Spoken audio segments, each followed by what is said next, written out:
Ya.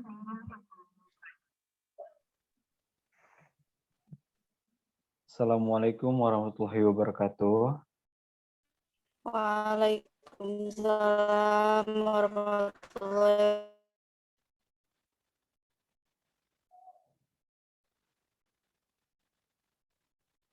Selamat malam, salam sejahtera buat kita semua. Saya harap teman-teman semua dalam keadaan sehat walafiat. Amin amin ya rabbal alamin.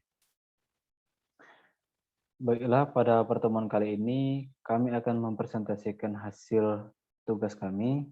Adapun judul atau topik yang kami bawakan ialah merancang program layanan bimbingan dan konseling dengan menggunakan media berbasis teknologi informasi, yang akan dibawakan oleh Amelia Dila Selvia, Suryati Aulia Hasibuan, Esta Manalu, dan saya sendiri, Riki Adam. Baik, langsung saja saya akan menjelaskan pada bagian A dan B. Pada bagian A, gambaran umum dan penyebab perlunya pemanfaatan teknologi informasi dalam layanan bimbingan dan konseling. Sesuai dengan Permendiknas nomor 22 tahun 2006 tentang standar isi bimbingan konseling adalah salah satu wadah bagi proses pengembangan diri siswa di mana konselor sebagai petugas bimbingan konseling yang akan membantu memfasilitasi perkembangan siswa secara optimal. Ditegaskan pula dalam pasal 1 poin ke-6 Undang-Undang nomor 20 tahun 2003 tentang sistem pendidikan nasional bahwa konselor adalah bagian dari tenaga pendidik yang harus turut serta berpartisipasi dalam mewujudkan terselenggaranya pelayanan pendidikan yang berkualitas. B. Tujuan digunakannya teknologi informasi dalam bimbingan dan konseling. Pada umumnya, bimbingan dan konseling memanfaatkan teknologi informasi dengan tujuan membantu siswa atau peserta didik memperoleh kehidupan yang membahagiakan serta berkembangnya potensi secara optimal melalui layanan bimbingan dan konseling. Namun secara lebih spesifik, bimbingan dan konseling memiliki tujuan sebagai berikut. Yang pertama itu untuk mempermudah konselor dalam memberikan layanan bimbingan dan konseling kepada peserta didik. Kedua, memberikan alat bantu baik bagi siswa maupun konselor dalam upaya melakukan investigasi tentang minat, bakat, serta pilihan-pilihan karir, dan lain-lain. 3. Membantu siswa dalam mencapai kesadaran diri, melakukan eksplorasi diri, memecahkan masalah-masalah pribadi serta sosial, dan lain-lain. 4. Untuk meningkatkan minat atau daya tarik siswa terhadap pelayanan bimbingan dan konseling yang diselenggarakan oleh konselor. 5. Mempermudah akses siswa dalam memperoleh layanan bimbingan dan konseling, serta berbagai macam sumber informasi yang penting bagi pengembangan diri siswa. Adapun tujuan-tujuan di atas akan tercapai jika saja sistem serta manajemen instansi pendidikan memberikan dukungan penuh bagi para konselor di lapangan dengan memberikan sarana dan prasarana yang dibutuhkan. Selanjutnya yang akan dijelaskan oleh Suryati Aulia Hasibuan. Kepada Suryati dipersilakan. Baiklah, terima kasih kepada saudara Riki. Selanjutnya saya akan membahas tentang metode penggunaan teknologi informasi dalam BK. Pemanfaatan teknologi informasi dalam berbagai kesempatan layanan bimbingan dan konseling pada umumnya menggunakan dua metode, yaitu yang pertama itu metode online atau sering disebut e-counseling. E-counseling adalah istilah yang lazim digunakan untuk menggambarkan proses konseling secara online. Layanan ini merupakan salah satu upaya yang dapat dilakukan oleh konselor dalam mengurangi masalah yang dihadapi oleh klien.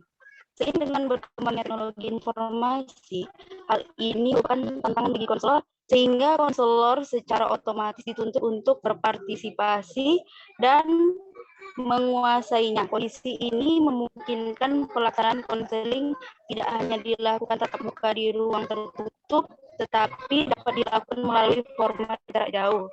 Beberapa cara yang bisa digunakan antara lain adalah seperti weblog, chatting, email, SMS, telepon, dan lainnya. Yang kedua itu ada secara offline. Penggunaan teknologi dalam layanan bimbingan dan konseling mode offline atau biasanya tidak tersambung dengan internet maupun media komunikasi jarak jauh yang lain.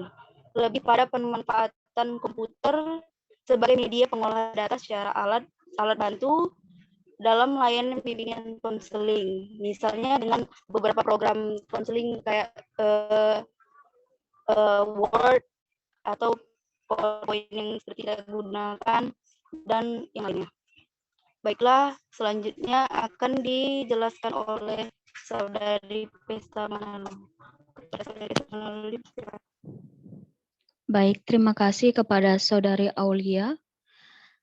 Saya akan menjelaskan bagian D, yaitu berbagai produk teknologi informasi dalam layanan bimbingan dan konseling.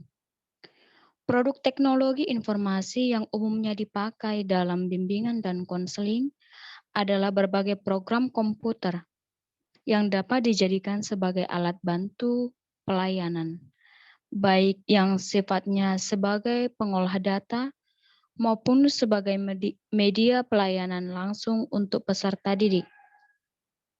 Beberapa program yang dimaksud antara lain sebagai berikut. Yang pertama yaitu media berbasis PowerPoint yang bisa dijabarkan baik itu dalam bimbingan konseling pribadi maupun kelompok. Yang kedua, media berbasis Microsoft Excel. Dan yang ketiga adalah aplikasi dengan software developer lain. Terima kasih, akan dilanjutkan oleh Saudari Amelia.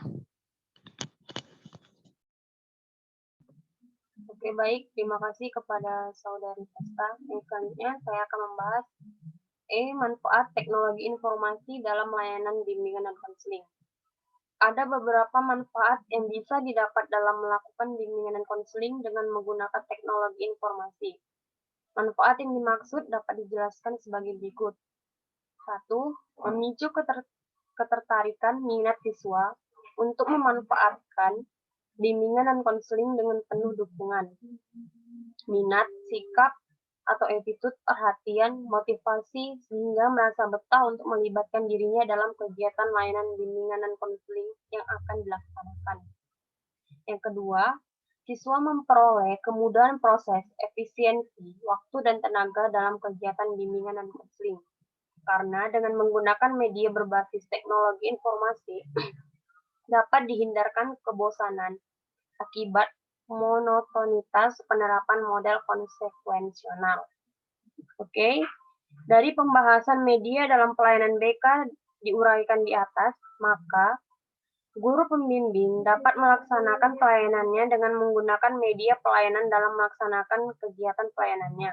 Karena media dianggap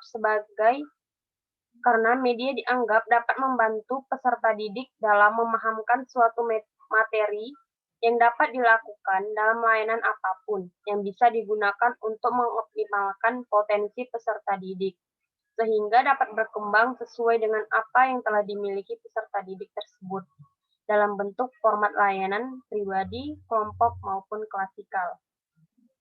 Nah, sejalan dengan tujuan BK yaitu mengoptimalkan dan memandirikan peserta didik, maka media BK sangat dianjurkan untuk diberikan dalam pelayanan BK, seperti dalam penggunaan file, film, atau movie yang sangat efektif dalam layanan informasi format klasikal. Begitu pula dalam layanan bimbingan kelompok, siswa juga dapat diberi topik yang berkaitan dengan slide materi dalam bentuk gambar dalam pembahasan topiknya.